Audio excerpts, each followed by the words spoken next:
Hey guys, Metal Jesus here. Now, as you can see, I love collecting physical games for the Nintendo Switch.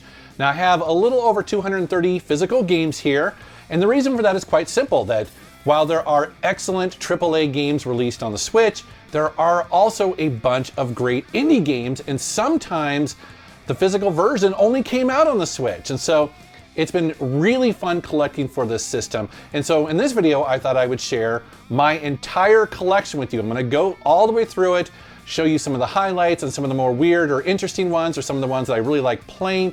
Plus, I will also reveal which one is, well, as of the making of this video, is the most valuable physical game in my Switch collection. And I gotta be honest with you, I was completely surprised. I had no idea. Let's take a look.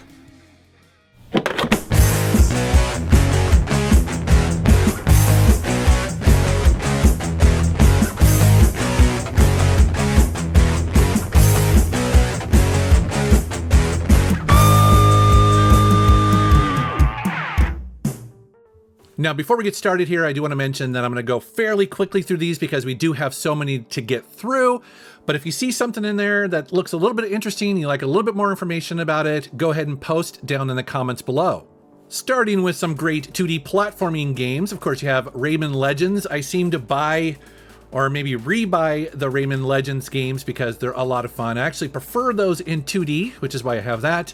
You also have the Wonder Boy remake, or remaster. No, I guess it'd probably be considered a remake, but I got to meet the developers of that in a really fantastic version. Of course, Bloodstained, Hollow Knight, and then you have Volferis, which is a amazing 2D platforming run and gun game that is so metal, has such great graphics and an awesome soundtrack.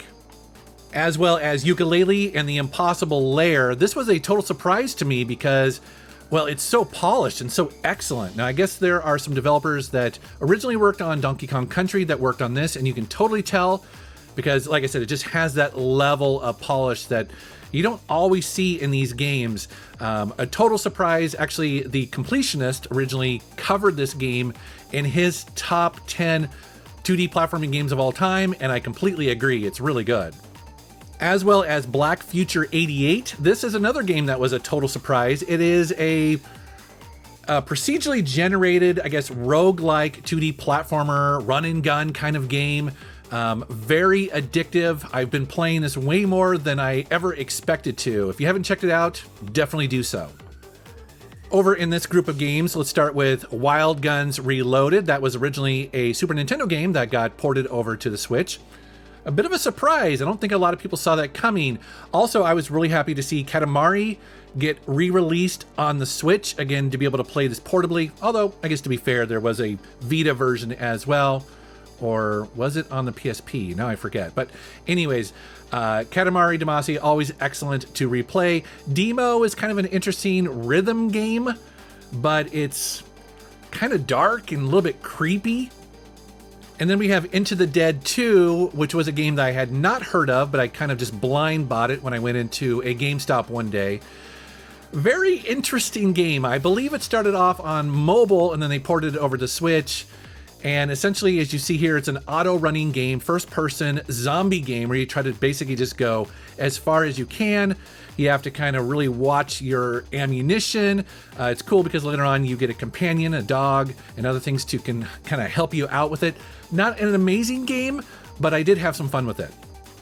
As well as Mad Rat Dead, another game that's kind of weird, but maybe in a good way, I don't know. So as you see here, it is a 2D platforming game. You play as this dead rat, basically, got killed in a lab.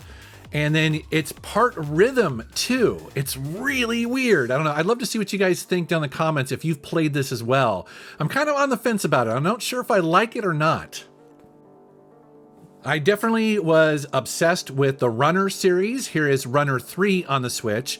And I have to admit, I actually like the previous games a little bit more, but these are definitely really fun auto-running games. Then you have Everspace there, which is it's kind of like, I guess, Elite or maybe Wing Commander. So it's a space game. Played that for quite a while. That was a lot of fun. And then you have The Binding of Isaac Afterbirth.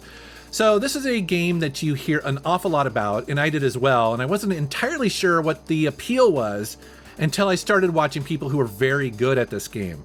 And once you see just how much depth, how much nuance is included in this game, you can see why people get addicted to it. I was for quite a while. It's a really cool game.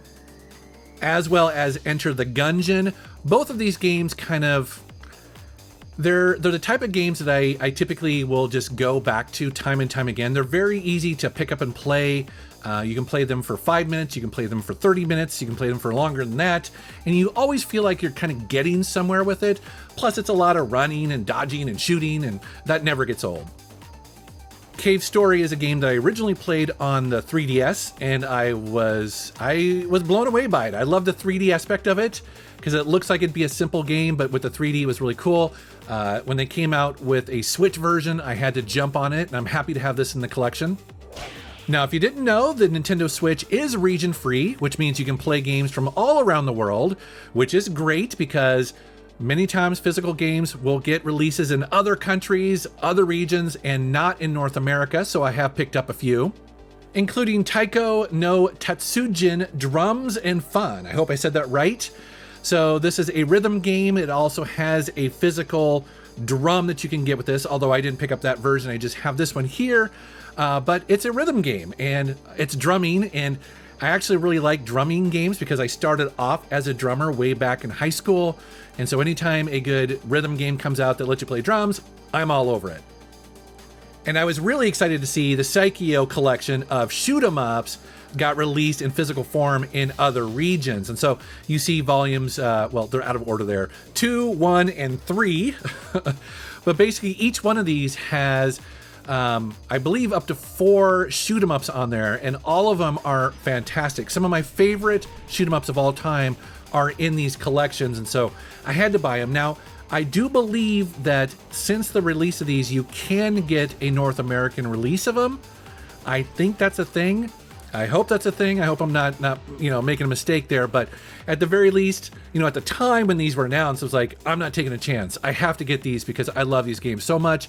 And to have them on physical, is a bonus.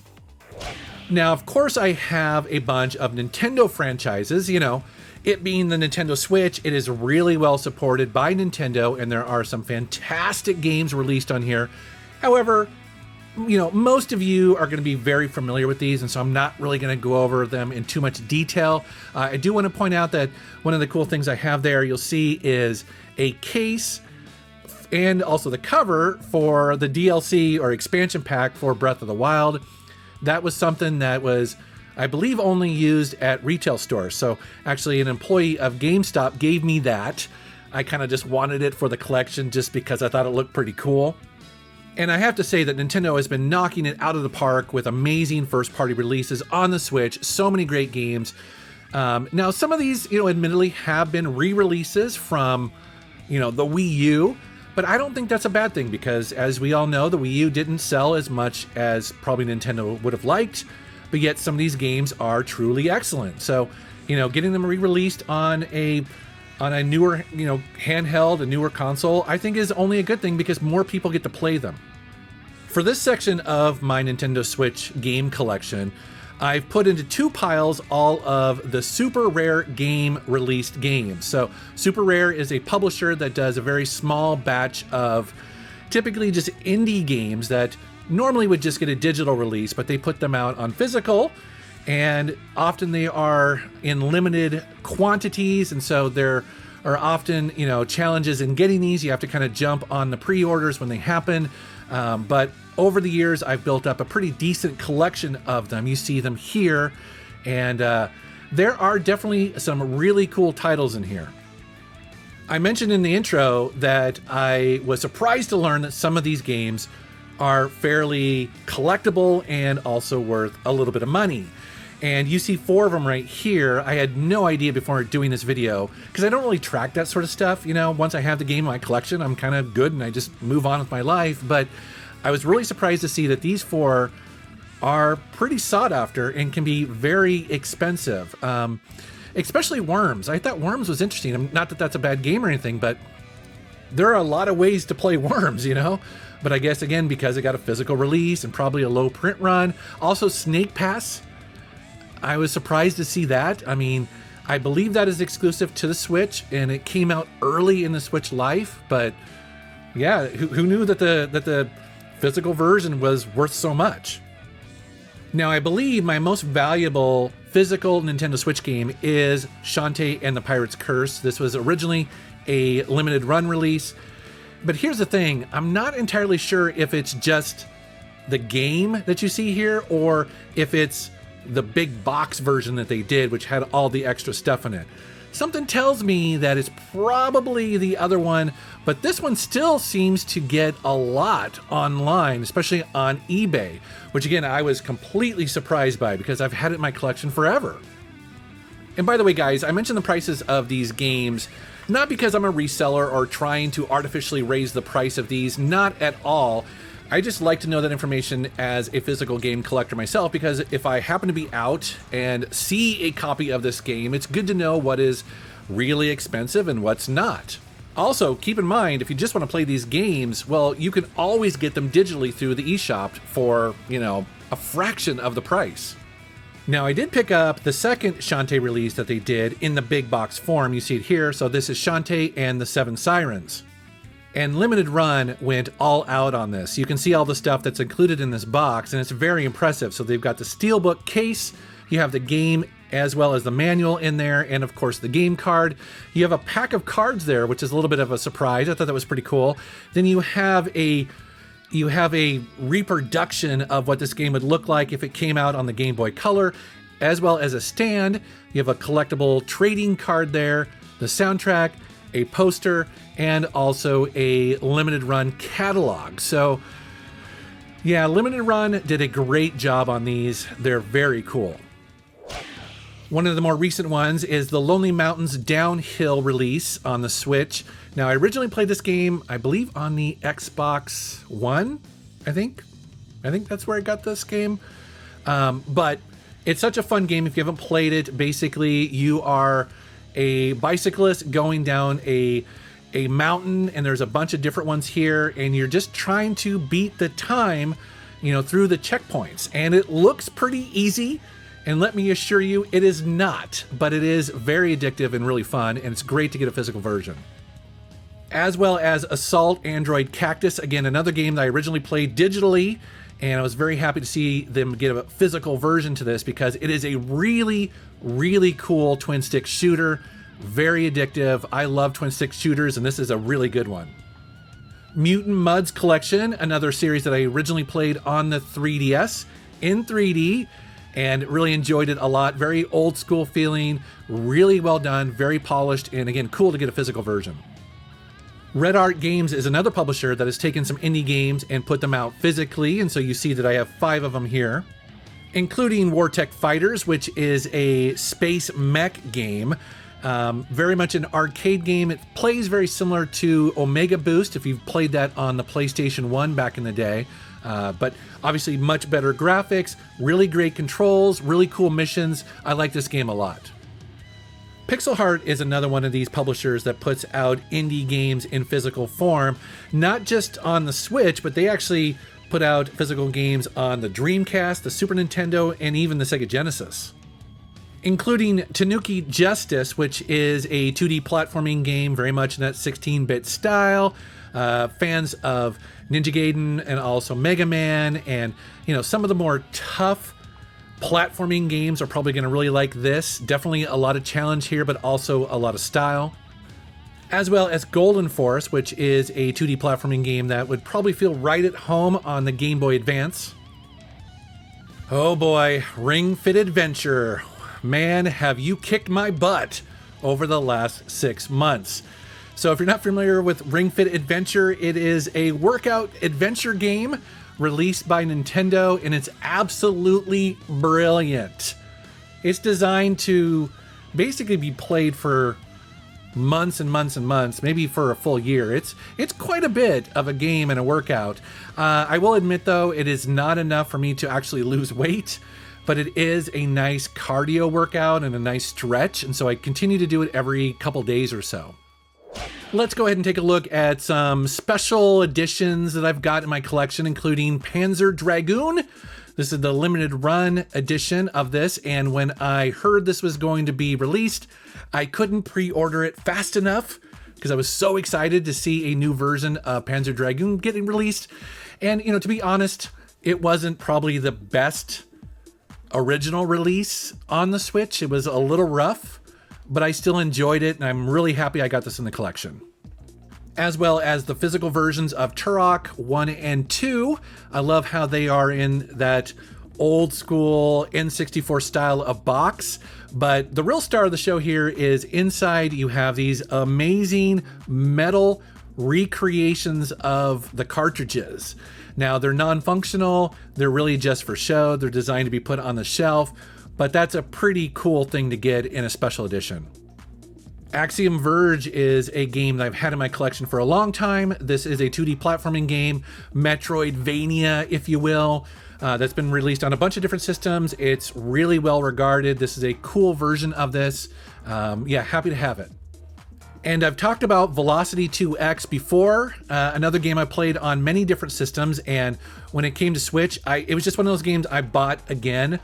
It's just, it's a game that has a lot of things I really like in it because it's a 2D platformer, but it's also a top-down shooter, and it goes back and forth all the time. And getting this special edition, this was a treat.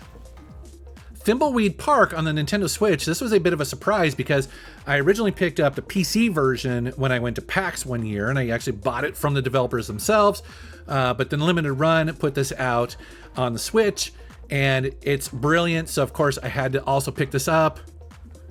And the amount and style of feelies in this feels very similar to an old school PC release because, back in the day you would have these faux newspaper articles that would give you more insight and, I don't know, just more context to what the story is about and what's going on in the town.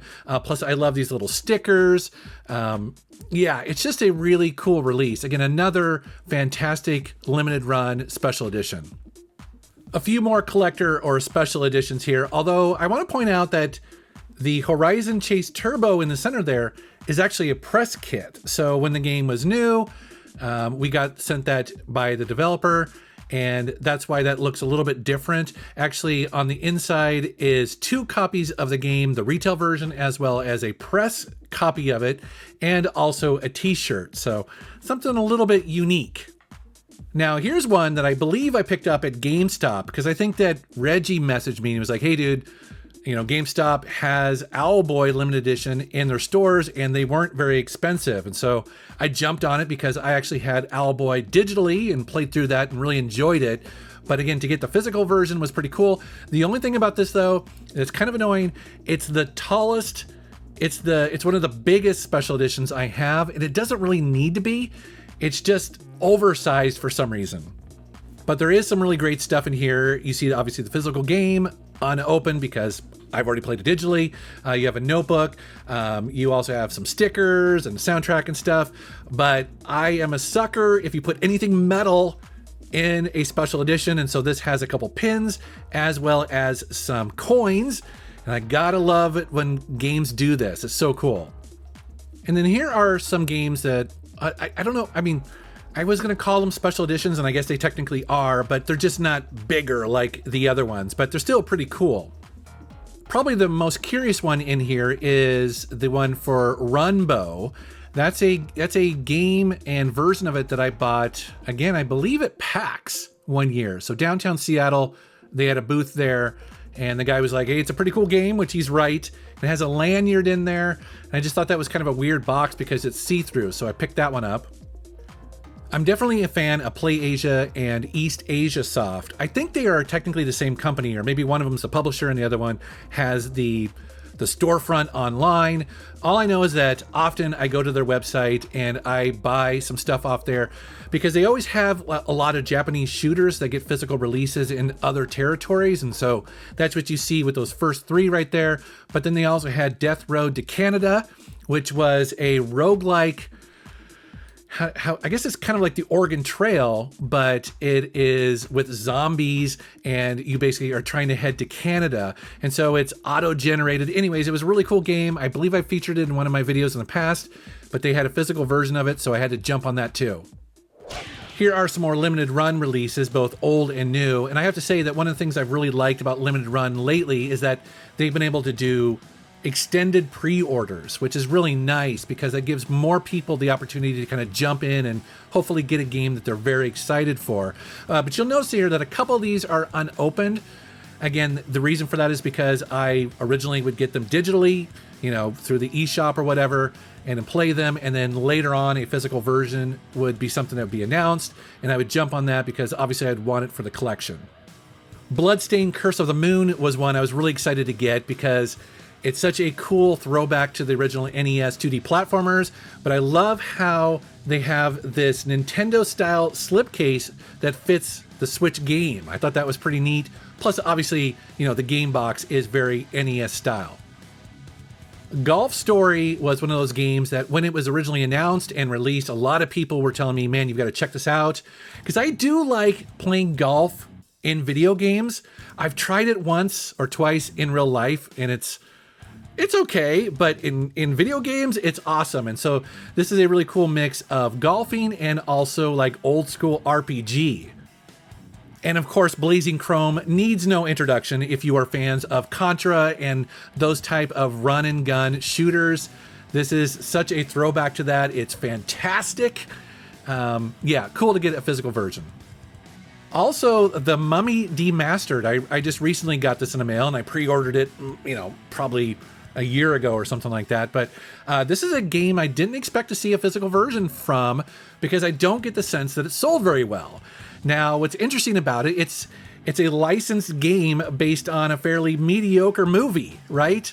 I mean, who saw the Tom Cruise version of The Mummy? I mean, I don't think I did. But what's cool about this game is that it's made by Way Forward, the people who make those awesome Shantae games. And so this is way better than you would expect. And it's cool that it got a physical version. As well as a couple, I'm going to put in quotes here, horror games, although really only two of these are horror, but, you know, Cthulhu, you have Cthulhu in there. Well, you would assume it's horror, but it's really not. But anyways, I like the Outlast games. I think they're really cool. First-person games, very scary. But then you have Cthulhu Saves Christmas. So when I saw that I was getting a physical release, I had to have it because this is basically, well, you would call it sort of like a horror comedy game mixed with a JRPG like Final Fantasy. So very unique game. That was pretty cool to get. I don't have to tell you guys that I love racing games, and there are a bunch of great ones on the Nintendo Switch.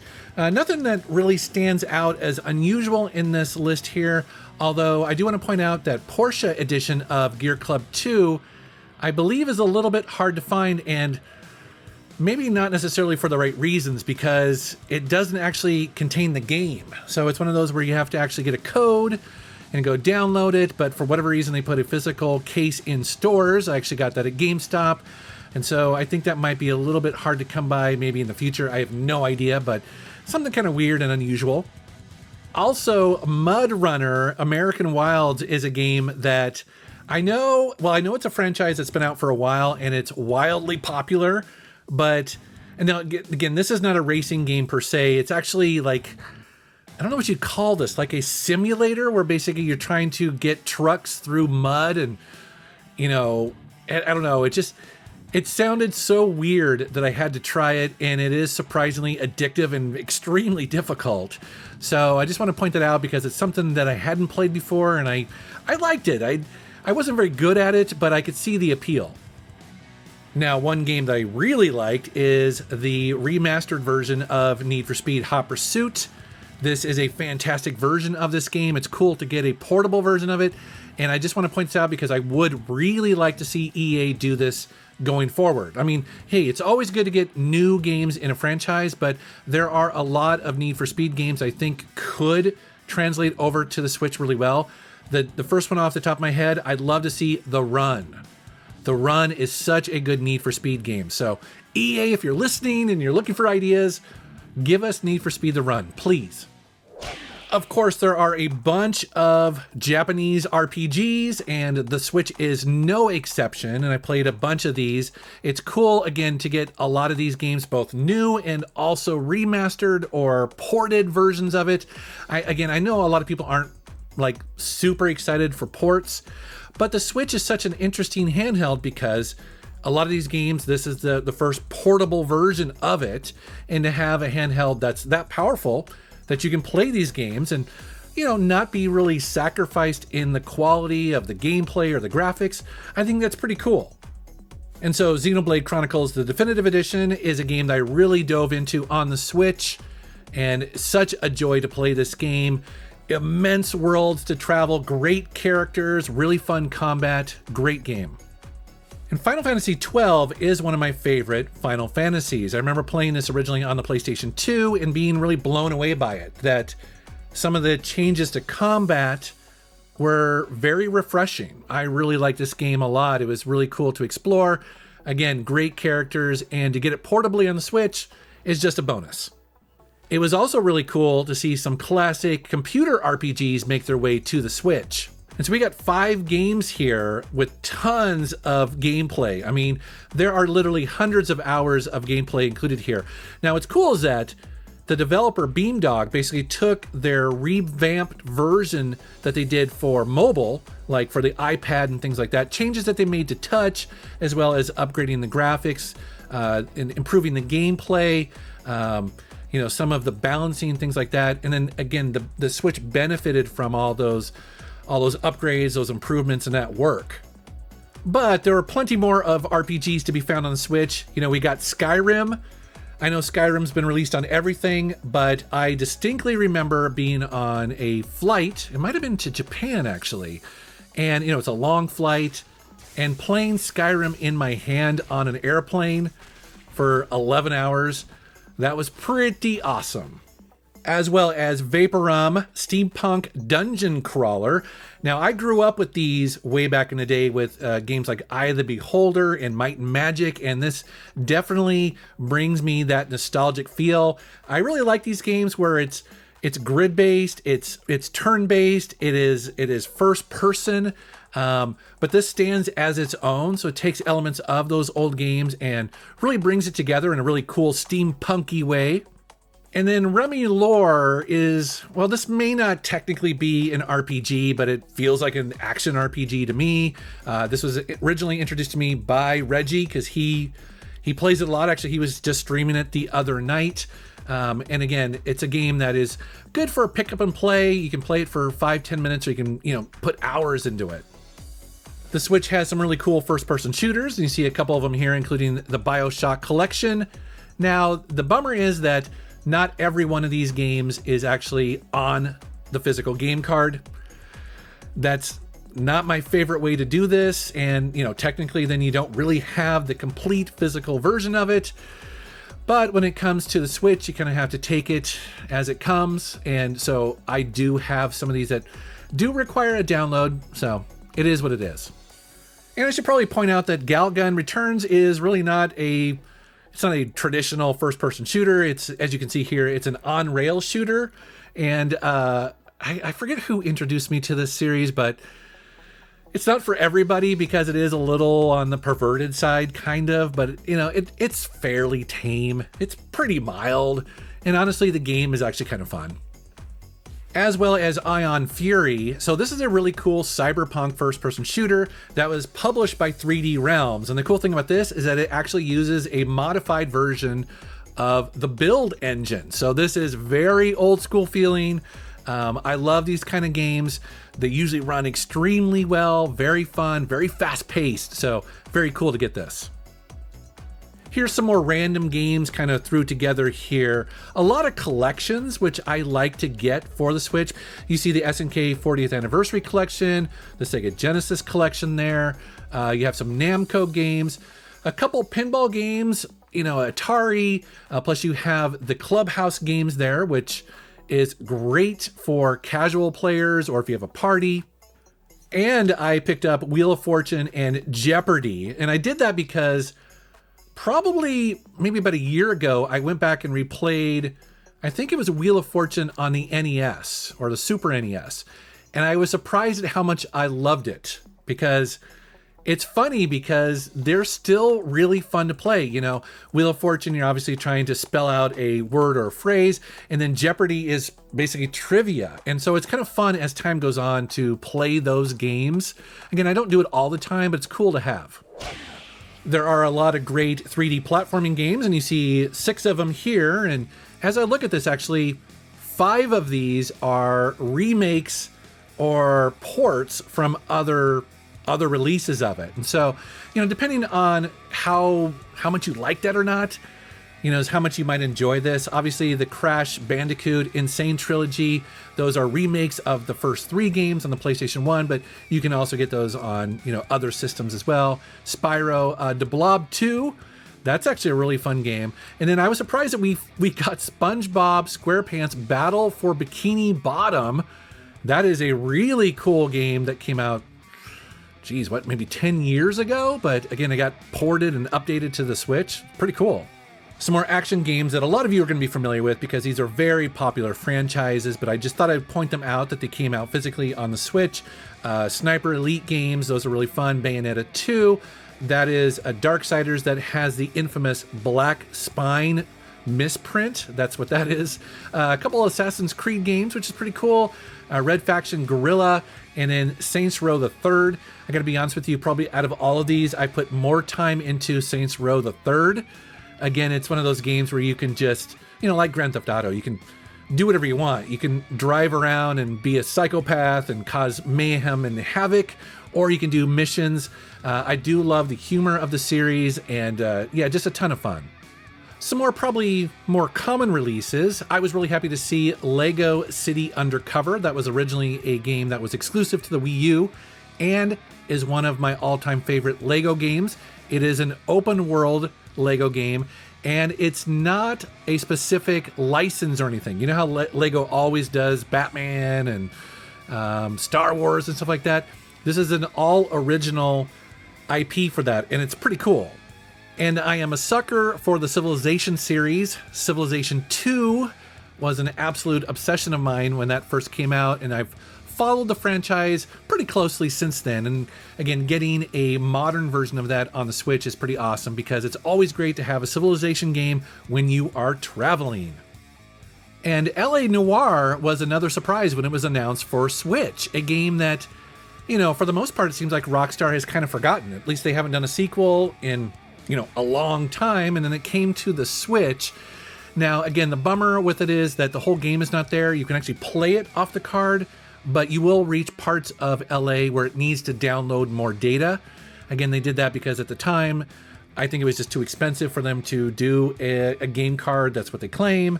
So just be aware the entire game is not there. You can play parts of it, but you can't play the whole thing. It is a really fun game, and I played through it again, so it's worth a play. At this point, I think they've completely re-released all of the Resident Evil games up to 6 on the Switch, I believe. I could be wrong about that. You see Origins Collection here as well as Revelations. And then I just threw in Bendy and the Ink Machine because it's kind of a weird and creepy game if you haven't played it before. It does say only available at GameStop. I assume that's only in the US. Maybe you can get the physical version in other countries, but... and then here are a couple maybe lesser known releases on Switch. A lot of these games were kind of blind buys when you go into GameStop. I don't know if you are that way, but basically because some of the Switch games that get released are these maybe lesser known indie titles, not all of them, but some of them, it's pretty exciting to look through the physical game collection and go, I've never seen that game before. What is that? And snag it. Usually it's not very expensive. And so that's where a lot of these games came from. And it's a total mix between 2D platformers, 3D games, fighting games, beat 'em ups, roguelike games. There's just a little of everything here, even a card game. All right, guys, well, that is a quick look at my entire physical Nintendo Switch collection. And Like I warned you, I went pretty fast through all of these. Obviously, none of this was a real review. So if you see something in there that you would like, maybe some more information on, or maybe you'd like to see me do a Let's Play on, my secondary channel, please post a comment down below. And, looking at these games as a whole, it is quite impressive just how many games have come out on the Nintendo Switch. I mean, it's just an amazingly successful handheld. I think a lot of us are very surprised and extremely impressed at just how well this handheld continues to do. And it's got many years left in it. There's still rumor of a Switch Pro coming that may have a little bit more horsepower and maybe a higher frame rate or something like that. So it's definitely an exciting time to be a gamer. But I'd love to know what you guys think down in the comments below. Is there a Switch game that you think I need in my collection? Please let me know. And as always, I want to thank you for watching my channel. Thank you for subscribing, and take care.